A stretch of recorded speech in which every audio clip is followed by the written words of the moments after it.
저에게 당뇨가 처음 진단되면 어떻게 혈당 관리해요? 이렇게 물어보시면 꼭 강조한 내용이 있어요. 현실적인 방법을 알려드려야겠죠, 제가.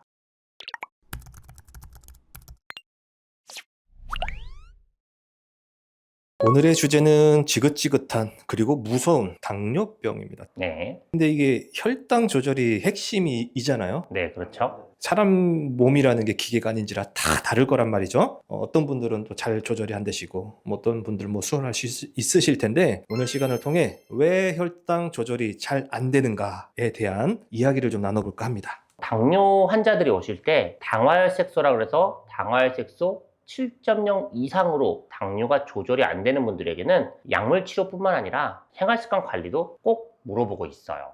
그런데 이 생활습관 관리를 정확하게 이해하지 못하는 분들도 계세요.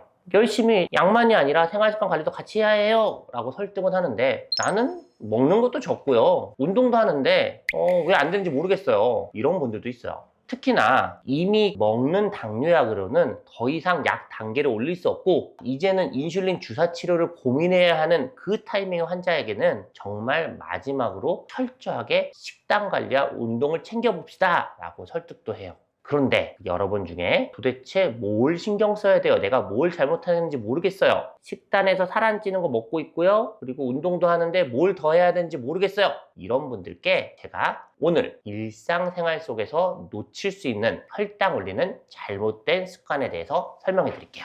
자, 아침 일찍부터 시작을 해볼 거예요. 첫 번째 습관, 굶지 마세요.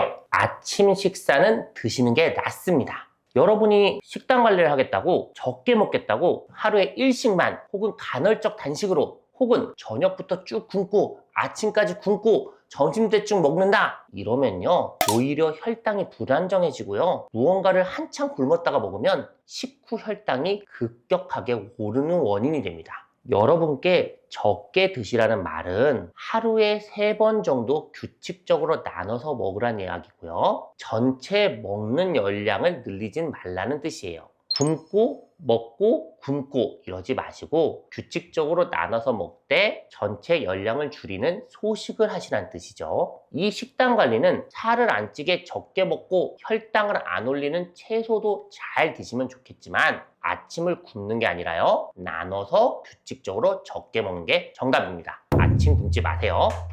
두 번째, 빨리 먹지 마세요.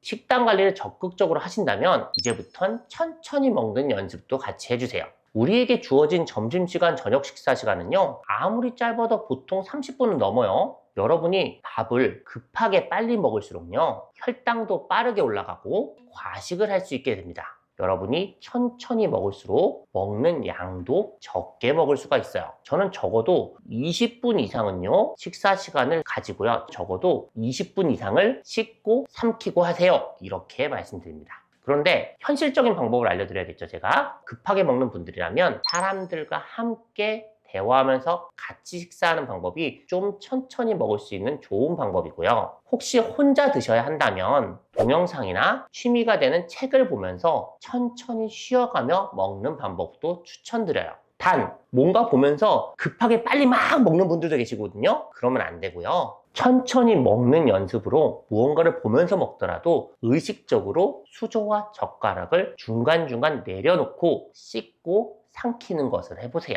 계속 젓가락을 들고 있으면요, 음식이 손에 가는 간격, 시간이 빨라지기 마련이에요. 천천히 식사하기는 당뇨 식사 방법의 한 가지이기도 하고요, 효과적인 다이어트 요법이기도 합니다. 자, 이제 세 번째, 식사를 다 마쳤어요. 식후 디저트 먹지 마세요. 제가 바로 전에 천천히 먹으라고 했다고 해서 디저트 시간까지 합쳐서 천천히 먹겠다는 생각을 하시면 절대 안 됩니다. 특히 식후에 소화 잘 된 느낌 느끼라고 콜라를 먹는다거나 믹스커피를 마시거나 과일을 자주 먹는다, 이 세 가지 모두 다 식후 혈당을 이중으로 팍팍 올리는 안 좋은 습관이에요. 그럼 제가 또 현실적인 대안을 또 드려야겠죠. 만약에 식후에 탄산음료를 즐기는 분이라면 제로콜라, 제로사이다, 탄산수까지는 그나마 허용해드려요. 제로 음료들이 혈당에 좋다는 의미가 아니라 다른 탄산음료를 마실 바엔 대용으로는 가능하다는 뜻이에요. 오해하지 마세요. 그리고 커피를 즐기는 분이시라면 프림 믹스 커피 말고요. 아메리카노, 블랙 커피는 당뇨 환자에게 괜찮아요. 마지막으로 과일이 좋다고 과일을 드시는 분이라면 식후에 디저트로 먹는 게 아니고요. 식사 속에 반찬의 하나로 식사의 구성물로서 고른 영양 섭취를 위해 소량 같이 드셔주세요. 사과 한 조각, 두 조각 정도 식사 시간에 드시는 거 괜찮습니다. 자, 이제 식사가 다 끝났어요. 그럼 네 번째, 쭉 휴식하지 마세요. 저에게 당뇨가 처음 진단되면 어떻게 혈당 관리해요? 이렇게 물어보시면 꼭 강조한 내용이 있어요. 먹는 거라면 밥 대신 이제 잡곡 드세요. 그리고 무언가를 먹었다면 최소 1시간 이내에 활동을 시작하세요. 이 먹은 열량을 바로바로 소모하는 것이 식후 혈당을 낮춰주는데 탁월한 효과가 있어요.